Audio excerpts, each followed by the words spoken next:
बोरनान असं म्हटलं जातं की सर्वात पहिलं बोरनान हे श्री कृष्णाचं केलं होतं. तर या लहान मुलांच्या कौतुक सोहळ्यामागे फक्त सांस्कृतिकच नव्हे तर आरोग्यदायी दृष्टिकोन सुद्धा लपलेला आहे बरं का.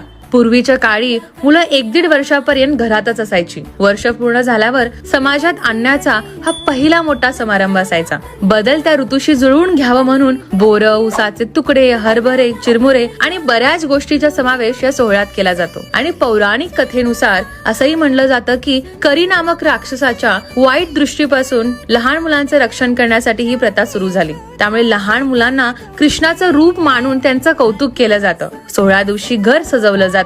मुलांना हळव्याचे दागिने घालून पाटावर बसवलं जातं. लहान मुलांना खाली पडलेलं वेचून खाण्याची सवय असल्यामुळे त्यांचं औक्षण करून बोरं, गोळ्या इत्यादीचा वर्षाव केला जातो. मुले हे पदार्थ आनंदाने वेचून खाण्यात दंग होतात. आजही बोरनान उत्साहाने साजरा केला जातो. पारंपरिक गोडव्याला आधुनिक ट्विस्ट देत हा कौतुक सोहळा अजूनच रंगतदार होतो.